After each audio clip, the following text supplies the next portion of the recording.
Hello guys, we're from group 3 and today we're going to present to you guys our presentation about the basics of organizational structure. So these are the members of our group. The first one is Darul Halim, and then me, Warham Al-Roshada. Next is Lofi Arlina Zuhra, and then Ahmad Adiyat, and lastly Mario Nathaniel Leander. So these are the learning objectives for today's presentation. The first one is elements of organizational structure. The second is organization design. And the third is why are organizational structures different. And the fourth is organizational design and employee behavior. And for today's presentation, I'm going to be explaining about the elements of organizational structure, which is the first learning objectives.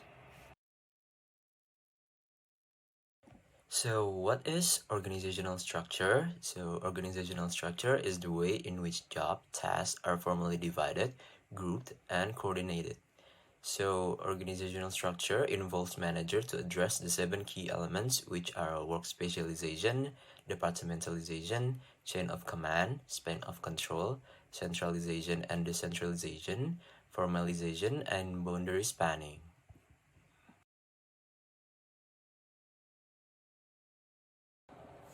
The first elements of organizational structure is work specialization. So, work specialization is the degree to which tasks in an organization are subdivided into separate jobs. The essence of work specialization is to divide a job into a number of steps, and each job completed by a separate individual. Specialization in an organization is a means of making the most efficient use of employee skills and even successfully improving them through repetition. And for example of companies that successfully implement work specialization, we have McDonald's and Henry Ford. So Henry Ford was able to produce a car every 10 seconds by dividing the jobs into small standardized tasks that could be performed over and over. And with high work specialization, McDonald's can make and sell hamburger and fries efficiently and aids medical specialists in most health maintenance organizations. And also we have this graph that explains about the relations between work specialization and productivity. So as the work specialization increases, the productivity also increases. It impacts from economies of specialization. Yet if the work specialization is too high, then the productivity will be declining. It impacts from human diseconomies. And the second element of organizational structure is departmentalization. Departmentalization is the basis by which jobs in an organization are grouped together. So we can simply say that after the jobs have been divided through work specialization, they must be grouped so common tasks can be coordinated. And there are several ways to departmentalization. And the first one is function. So the major advantage of this type of function departmentalization is efficiency that gain from putting like specialists together. And the next one is product or service. The advantage is increased accountability for performance because all activities related to specific product or service are under the direction of a single manager. The third one is geography. This form is valuable when an organization's customers are scattered over a large geographic area and have similar needs within their location. And the fourth one is process, and the fifth one is customer. And then organizations do not always stay with the basis of departmentalization they first adopt. For example, Microsoft changed their ways from customer departmentalization to function.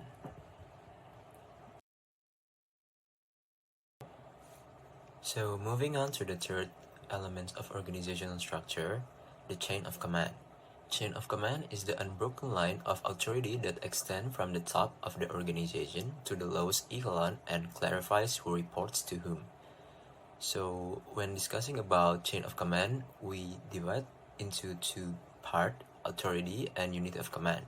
So basically, to facilitate coordination, each managerial position is given a place in the chains of command, and each manager is given a degree of authority in order to meet his or her responsibility.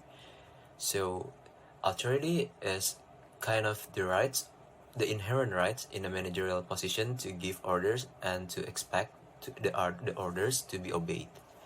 And unity of command helps preserve the concept of an unbroken line of authority. If the unity of command is broken, an employee might have to cope with conflicting demands or priorities from several superiors. So we can simply say that unity of command is also the idea that a subordinate should have only one superior to whom he or she is directly responsible. And then the fourth element of organizational structure is span of control. So span of control is the number of subordinates a manager can efficiently and effectively direct. So the wider or larger the span, the fewer levels, the more employees at each level, and the more efficient the organization. So basically, we can conclude that there are two span of control. There are wide span of control and narrow span of control. So, although wider spans of control are more efficient in terms of cost, however, at some point when superiors no longer have time to provide subordinates with the necessary leadership and support, the effectiveness declines and employee performance suffers. And to ensure their performance doesn't suffer because of these wider spans, organizations have been investing heavily in employee training. And with narrow spans, a manager can maintain close control to their employee. But narrow span have their three major drawbacks, which are: the first one is they're expensive, second, they make vertical communication in the organization more complex, and the third one is narrow span encourage overly tight supervision and can discourage employee autonomy. So the fifth element of organizational structure is centralization and decentralization. So centralization is the degree to which decision-making is concentrated at a single point in an organization. And in centralized organization, top managers make all the decisions and lower-level managers merely carry out their directives. So decentralization. Decentralization is kind of the vice versa of centralization. So the decision-making is pushed down to the managers closest to the action or to the work groups.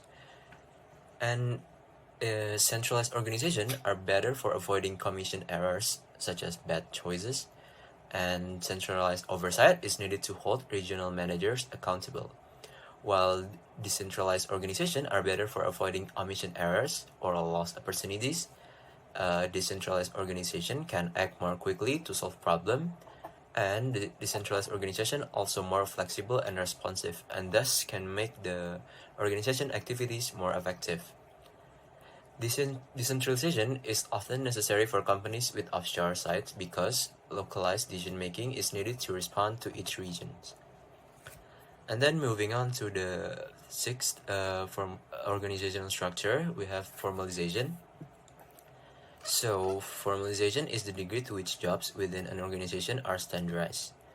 If a job is highly formalized, the employee has a minimal amount of direction over what to do and when and how to do it, resulting in consistent and uniform output. So formalization not only eliminates the possibility of employees engaging in alternative behaviors, it also removes the need for them to consider alternative. Conversely, where formalization is low, job behaviors are relatively unprogrammed, and employees have a great deal of freedom to exercise their discretion in their work. And then the last elements of organizational structure, we have boundary spanning.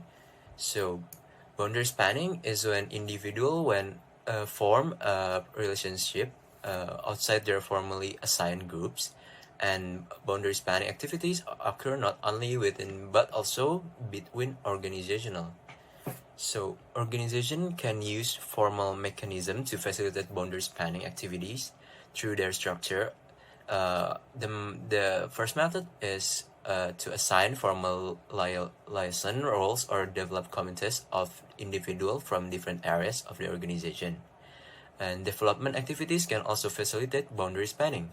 So basically, employees with higher experience in multiple functions, such as accounting and marketing, are more likely to engage in boundary spanning.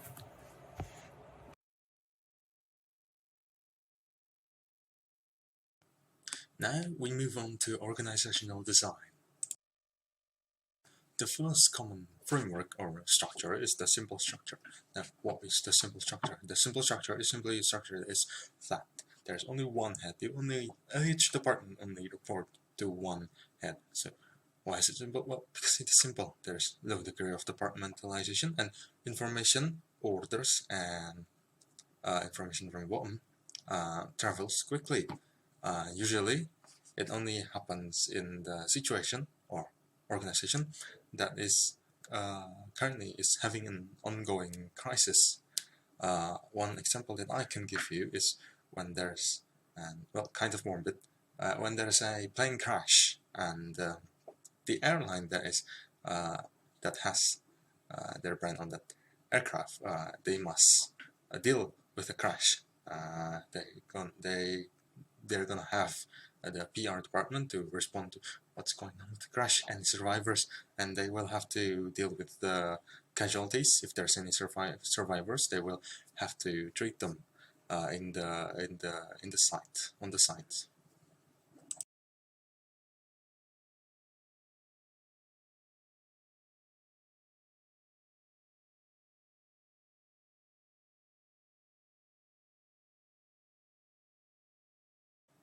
Now, after that, we move on to the bureaucratic structure. Now, unlike the simple one, this is very not simple. It has strict rules, it has regulations, everything. It has ways to do it. The rules are strict. You can't do much. And there's a narrow span of control, and decision making is by following the chain of command. There's top and bottom. Bureaucratic structure itself is divided into two types. Functional structure, which is a group based on the employee's ability function. The example is like you group financial managers into one group, accounting managers into the other group, and so on and so forth. And the next one is divisional. Unlike the function, they are instead grouped based on what they are doing. For example, their service or their product, or maybe their geography. For example, an overseas branch of a certain company, they will be grouped together because of their location. Now, after that, we move on to the matrix structure. Now, this is basically the combination of functional structure and divisional structure. Now, the way this works is now, instead of one, the employee has to report to two heads, two commands. And the first one is, of course, the functional structure, and the other is divisional structure. Now, an example that I can give you is a lecturer for an undergraduate program. They have to report to the undergraduate director, which directs all of the education that the undergraduates are getting, and the other one is the accounting. What was it called again? Is the accounting department. They are responsible for the accounting side of things. Are they teaching the right thing about accounting? Moving on.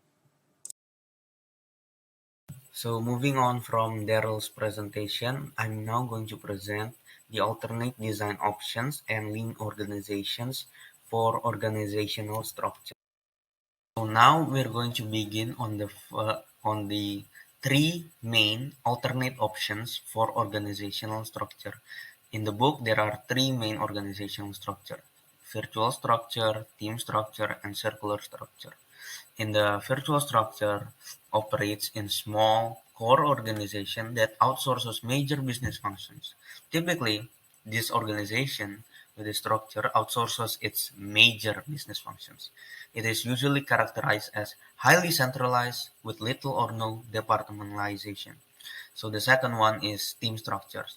It is a structure that replaces departments with empowered teams and eliminates the horizontal boundaries and external boundaries between the company, its consumer, and its suppliers. So the third one is circular structure. It is an organizational structure that places the executive ideas at the center and spreading their vision towards their workers. Usually the workers is managers, specialists, and workers, ordinary workers.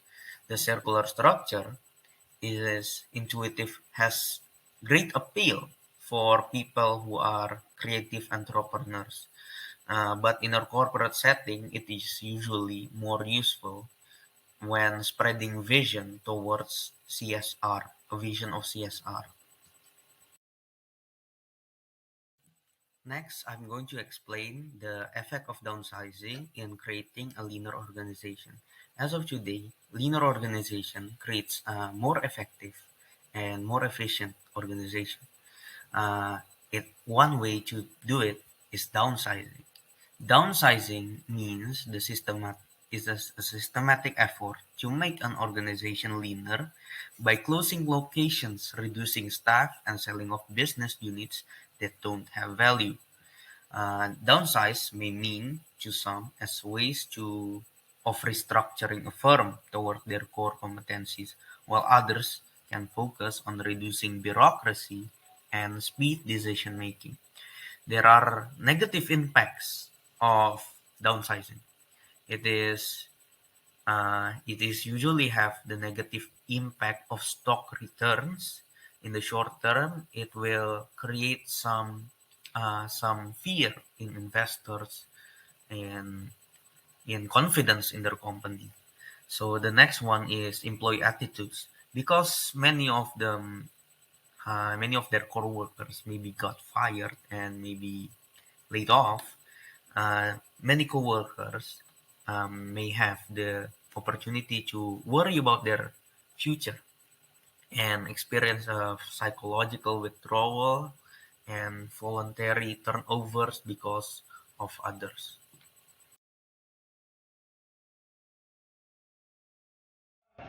So now we go to the reducing negative impact of downsizing. Before, we have already discussed the negative impact of downsizing. Reducing negative impact of downsizing consists of invest, communicate, participate, and assist. Invest is companies that downsize are more effective when they invest in high involvement work practices. High involvement work practices is such as, for example, like incentives for employees and investing in human resource for employees so they don't get demotivated. Communicate is employers make efforts to discuss downsizing employees so that employees have time to prepare. And participate is employees participating in the process such as voluntary early retirement programs and severance programs. And lastly, assist. Assist is helping employees after they are relieved of their duties, such as paying severance, job search assistance, and extended healthcare benefits. Next one, I will explain why do structure differ. There are currently 5 variables that affects any organizational structures. Those are organizational models, organization size, their technology, environment, and institution. In organization models, there are 2 dominant models. The first one is Mechanistic Model. It is a structure characterized by extensive departmentalization, high formalization, a limited information network, and a centralization. The second model is Organic Model, which is structure that is flat, use cross-hierarchical and cross-functional teams, has low formalization, possesses a comprehensive information network, and relies on participative decision-making. Mechanistic model characterized by high specialization, rigid departmentalization, clear chain of command, narrow span of control, centralization, and high formalization. And the example of the structure is shown below.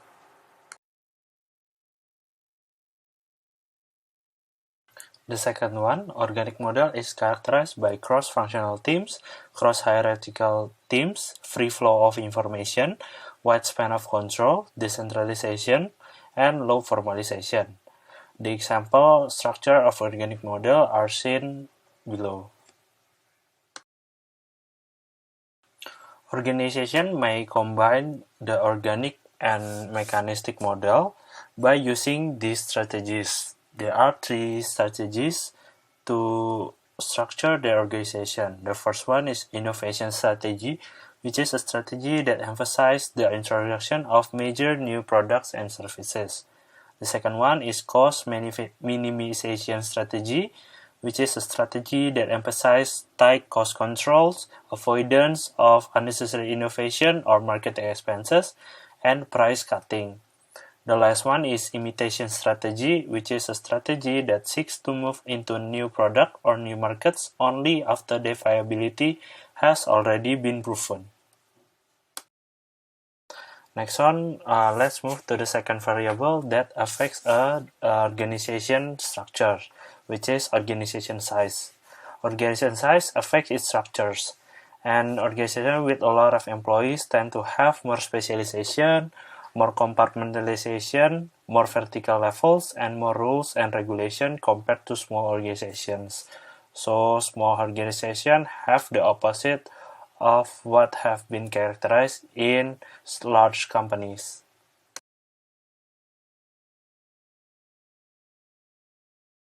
Then we will discuss the three remaining variables that affect an organization structure. The third one is technology, which is the way in which an organization transfers its inputs into outputs. The fourth one is environment, force outside an organization that potentially affect the organization structures. And the last one is institutions, which is a cultural factors that leads many organizations to have similar structures, especially those factors that might not lead to adaptive consequences. Okay, first of all, I'm going to introduce myself first. Well, my name is Lovey, and I'm going to explain to you about organizational designs and employee behavior. So, as you may already know, that fairness is really, really important in the workplace. So, in highly formalized, heavily structured, mechanistic organizations, formal policies and procedures, is really, really important. Whereas in individually adaptive organic organizations, the employees value interpersonal justice more. And in mechanistic structures, the employees prefer standardized work tasks and minimum ambiguity. Okay, and you have to know that there are individual differences. So you have to keep in mind about your employee preferences. So there are these three factors. The first one is work specialization, and the second one is span of control, and then the third one is centralization. So I'm gonna explain to you about it more. Well, work specialization is the degree to which tasks in the organization are divided into separate jobs. Well, work can be, like completed faster and more efficiently due to specialization. As workers become more adept at a specialized task, they become more efficient and production increases. But there will always be a potential for, like boredom and then the limited skill set that the employees have. It might bring some problem in the future. Well, next one is the decentralization. Well, centralization refers to the process in which activities involving planning and decision making within an organization, and it's concentrated to a specific leader or location. Well, in a centralized organization, the decision making powers are retained in the head office, and all other offices receive commands from the main office. So the executives and specialists who make critical decisions are based in the head office. And then after that, the advantages of centralization. Well, the first one is there will be a clear chain of command. Well, a centralized organization benefits from a clear chain of command because every person with the organization knows who to report to, and a clear chain of command is beneficial when the organization needs to execute decisions quickly and in a unified manner. And then the second one is that they have this like focused vision. So there are clear lines of communication, and the senior executive can communicate the organization's vision to employees and guide them toward the achievement of the vision. And then they got this reduced cost, and then a centralized organization adds to like standard procedures and methods that guide the organization which helps to reduce office and administrative costs. And then there will be a quick implementation of decisions. So in a centralized organization, decisions are made by a small group of people and then communicated to the lower managers. The involvement of only a few people makes the decision making process more efficient, since they can discuss like the details of each decision in one meeting. So the decisions are then communicated to the lower levels of the organization for implementation. And then after that, there will be improved quality of work, so the standardized procedures and better supervision in a centralized organization result in improved quality of work. So there are supervisors in each department who ensure that the outputs are uniform and have a high quality. And then, but there are still disadvantages of centralization. So the first one, it's bureaucratic leadership. So employees are unable to contribute to decision-making process of the organization, and they are merely implementers of decision made at a higher level. When the employees face difficulties in implementing some of the decisions, well, the executives will not understand because they are only decision makers and not implementers of the decisions. Well, the result of such actions uh, that there will be a decline in performance because the employees lacked the motivation to implement decisions taken by top level managers without the input of lower level employees. And then there might be like delays in work because centralization results in delays in works as such as like records are sent to, and that records are sent to and from the head office. So employees rely on the information communicated to them from the top, and there will be a loss in man hours if there are delays in relaying the records. So this means that the employees will be less productive if they need to wait long periods to get this guidance on their next projects. And then there might be like a lack of employee loyalty because in centralizations there is no initiative in work. So because employees perform tasks conceptualized by top executives, so this may limit their credibility and loyalty to the organizations due to the rigidity of the work. And then after that, I will talk about a span of control. So span of control is a chain of command function where the numbers of subordinates are properly identified to understand a manager's speech. So there are two kinds of span of control. The first one is like the small one, and then the second one is like the large one. Well, I'm going to talk about the large one first. So the advantages of this large span of control is that there will be like faster decision making, and then it will make like have a lower cost, and then improved communications, of course, and then the employees can get more freedom. But then still there are the disadvantages too. So the first one is like a fewer opportunities for the employees, and then there will be like poor disciplines, poor relationships, and also poor performance. Well, now we move to like for the small span of control. Well, the advantage for a small span of control is that uh, there will be like easy access to this area. So and then there will be better opportunities too, and then closer supervisions, and then less skill required. Whereas just have of course the disadvantages. While the disadvantages of like small span of control is that the first one, there might be demotivation, and then the second one, that there will be like slower decision making, and then uh, the last one is that there will be like a decrease in communication, with more layers of communication. This this may slower the communication, of course, but it will be much more difficult for like senior management to understand issues being um, faced at the like at the core office of the organization.